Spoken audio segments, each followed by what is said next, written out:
Hello, dear students. So today we are going to study another part of simple sentence.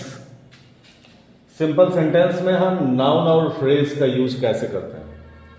देखिए, noun और phrase in opposition, यानी simple sentence बनाते समय अगर आपको सबऑर्डिनेट सेंटेंस में कॉमन काटने के बाद नाउन मिल जाए या फ्रेज मिल जाए तो हमेशा इसे अपोजिशन में यूज किया जाता है।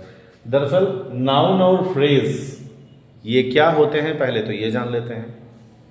नाउन आप सब लोग अच्छी तरह से जानते होंगे, पहले से इसमें बताने की कोई जरूरत नहीं है।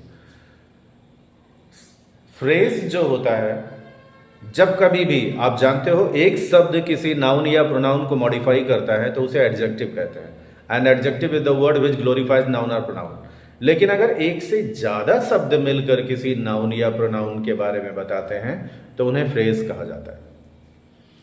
अब कोई नाउन किसी दूसरे नाउन के बारे में बता रहा हो या कोई फ्रेज, ध्यान रखिएगा, यानी एक से ज्यादा विशेषता बताने वाले शब्द किसी नाउन के बारे में बता रहे हो तो अगर एक से ज्यादा विशेषता बताने वाले शब्द हैं तो उन्हें भी अपोजिशन में लिखा जाता है। इसीलिए यहां लिखा है नाउन और फ्रेज इन अपोजिशन, यानी जिसके बारे में ये बताते हैं उसके ठीक बगल लिखे जाते हैं। जैसे कोई नाउन किसी नाउन के बारे में बता रहा है तो उसके अपोजिशन में लिखा जाएगा, ठीक बगल में लिखा जाएगा। कोई फ्रेज किसी नाउन के बारे में बता रहा है तो वो भी अपोजिशन में ही लिखा जाएगा, यानी ठीक बाद में लिखा जाएगा। दरअसल मेरी पहली वाली वीडियो खराब हो गई, इस वजह से मुझे दोबारा शूट करना पड़ रहा है। अब आइए जरा देखते हैं। जैसे पहला वाला सेंटेंस है हमारा, mister Gupta teach bio. Mister Gupta bio पढ़ाते हैं। ही इज माई फ्रेंड, वो मेरे मित्र हैं। मैंने आपको बताया था कि इसमें एक सेंटेंस प्रिंसिपल होता है और दूसरा सबऑर्डिनेट होता है ना।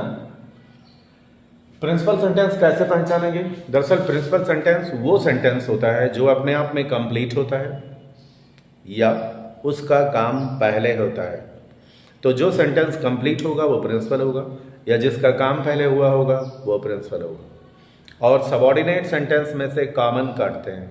सिंपल सेंटेंस में कंजक्शन का यूज नहीं होता। यहाँ ग्रामर के अलग अलग रूल्स से हम दो वाक्य आपस में जोड़ते हैं, और जब दो सेंटेंस आपस में जोड़ते हैं तो ध्यान रहे यहाँ ना तो सब्जेक्ट दो बार लिखा जाएगा ना ऑक्सिलरी दो बार होगी, इसीलिए सबऑर्डिनेट में कॉमन काट दिया जाता है। अब जैसे यहाँ लिखा ही इज माई फ्रेंड, वो मेरे मित्र हैं, ये किसी के बारे में बता रहा है, कोई है जो इसका मित्र है। बायो तो इसका मित्र हो नहीं सकता। ये किसके बारे में बता रहा है? मिस्टर गुप्ता के बारे में। आई होप समझ में आ रहा हो। तो अब हमें करना क्या है, हमें सबऑर्डिनेट में कॉमन वर्ड्स हटा देने हैं। मिस्टर गुप्ता के लिए ही लिखा है, कैंसिल हो जाएगा। यहां देख लीजिए टीच लिखा हुआ है, प्रेजेंट इंडेफिनिट तो इज नहीं रहेगा। अब यहां बचा माई फ्रेंड। ये माई फ्रेंड किसको बताया गया है? गुप्ता जी को। अब माई फ्रेंड तो नाउन है ना, तो नाउन हो या फ्रेज हो, ध्यान देना, दोनों कहां लिखा जाएगा? अपोजिशन में, यानी ये जिसके बारे में बता रहा है उसके ठीक बगल सिंगल कामा के बाद लिखा जाएगा। तो आप ऐसे बनाएंगे सेंटेंस को, देख लीजिए, मिस्टर गुप्ता, कौन mister Gupta? My friend, my friend, comma. समझ में आ गया? अब जो बचा उसे लिख दीजिए, टीच बायो। आई होप समझ में आ गया होगा अच्छी तरह से। सेकंड में देख लेते हैं। Tulsidas wrote the Ramcharitmanas. तुलसीदास जी ने रामचरितमानस को लिखा। He was a great poet, वो एक महान कवि थे। अब यहां ध्यान देना, तुलसीदास रोट रामचरितमानस। रामचरितमानस किसने लिखा? तुलसीदास जी ने लिखा। तुलसीदास जी ने क्या लिखा? रामचरितमानस लिखा। ये सेंटेंस अपने आप में कंप्लीट है।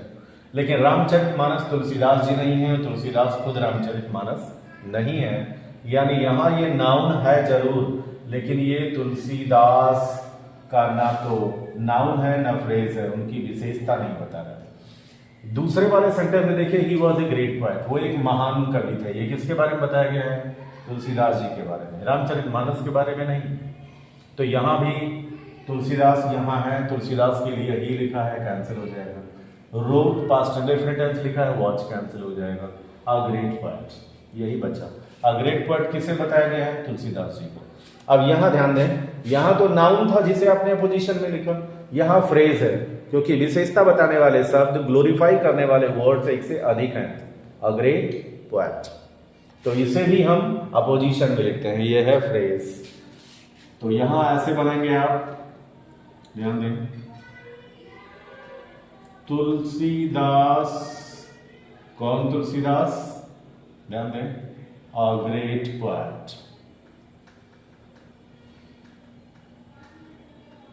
कॉमा, समझ में आ गया?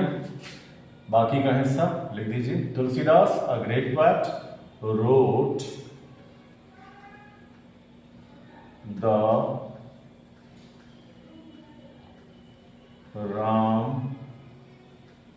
रामचरितमानस।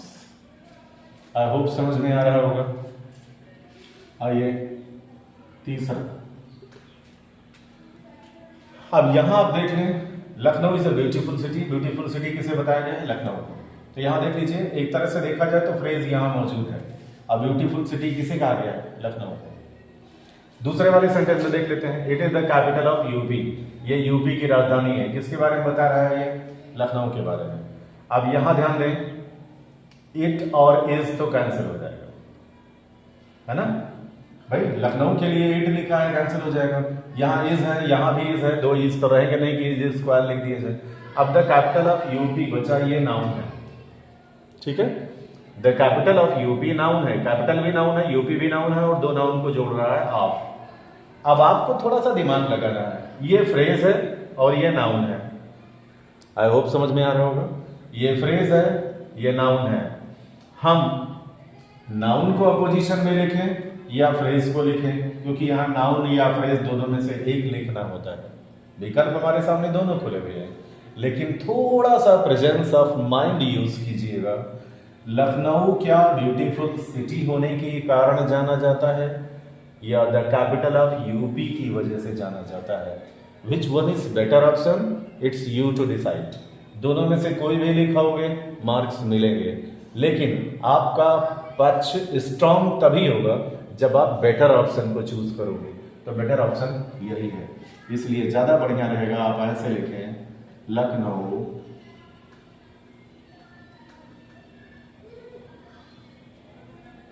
मॉइस्चर ज्यादा होने की वजह से पेन नहीं चल रही। Lucknow comma the capital. जैसे कोई पूछे लखनऊ, कौन लखनऊ? तो भाई लखनऊ भी कई हैं, ध्यान रखिएगा। लखनऊ तो पाकिस्तान में भी है, तो आप कहेंगे लखनऊ, अरे वो लखनऊ भाई जो कैपिटल ऑफ यूपी है, यानी जो यूपी की राजधानी है, उस लखनऊ की बात कर रहे हैं, पाकिस्तान वाले की नहीं कर रहे हैं।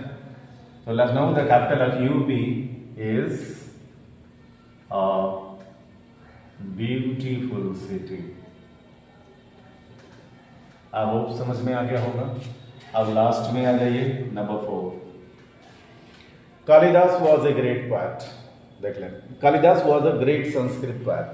अ ग्रेट संस्कृत पोएट किसे बताया गया है? कालिदास जी को। तो बिल्कुल इसे अपोजिशन में लिख सकते हैं, क्योंकि ग्रेट संस्कृत पोएट कालिदास जी को ही कहा जाता है। तो अगर ऐसे करते हैं आप, तो हो जाएगा कालिदास कामा, क्योंकि अपोजिशन में लिखने के पहले कोई दूसरी चीज नहीं लिखी जाएगी। Kalidas comma a great Sanskrit poet comma wrote Abhijnana Shakuntalam. ऐसे करेंगे आप, ठीक है? ये तो पहला तरीका हो गया, क्योंकि ग्रेट संस्कृत पोएट कालिदास को ही कहा जा सकता है। और यहां देखा जाए तो वर्ब है, और वर्ब को अपोजिशन में नहीं लिखा जाता, क्योंकि नाउन या फ्रेज ही अपोजिशन में लिखना अलाउ है, वर्ब नहीं। लेकिन दूसरा विकल्प और भी है, इस वर्ब को भी तो नाउन बनाया जा सकता है। तो हम चाहें तो इसे ऐसे भी कर सकते हैं। पहला वाला ऑप्शन सही था, ये दूसरा ऑप्शन मैं आपको बताने जा रहा हूं। इसको ऐसे भी कर सकते हैं,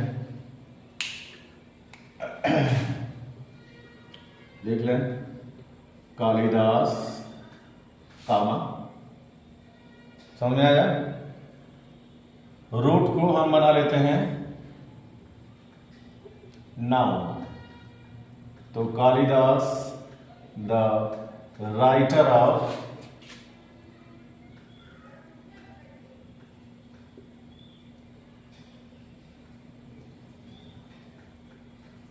अभिज्ञान शाकुंतलम, समझ में आ गया, is a great Sanskrit poet. Kalidas the writer of Abhijnana Shakuntalam, comma नीचे रहेगा, ऊपर नहीं। अच्छा ये तो ये वाला है, ठीक है, नाउन को इंडिकेट कर रहा है। Is a great Sanskrit poet, ये समझ में आ गया। दूसरे तरीके से आप चाहें तो ऐसे भी कर सकते हैं, Kalidas comma a great Sanskrit poet comma wrote Abhijnana Shakuntalam, ऐसे भी किया जा सकता है। तो आई होप आपको समझ में आया होगा। फ्रेंड्स, वीडियो बनाने में बहुत मेहनत करनी पड़ती है। जैसे इसके पहले वाली वीडियो जो मैंने शूट की थी वो पूरी कंप्लीट शूट हो गई थी, लेकिन थोड़ा सा एरर हो गया और उसकी वजह से मुझे इसे दोबारा शूट करना पड़ा। तो बहुत मेहनत लगती है।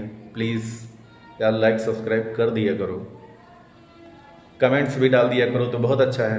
वैसे मैं जानता हूँ आप ये नहीं करेंगे, फिर भी कोई बात नहीं, आप इसे देखते रहिए। Keep watching the video. और हाँ, डोंट फॉरगेट मेकिंग नोट्स, क्योंकि नोट्स जब आपके मेंटेन रहेंगे तभी आगे आपके काम आएगा। Thanks for watching the video.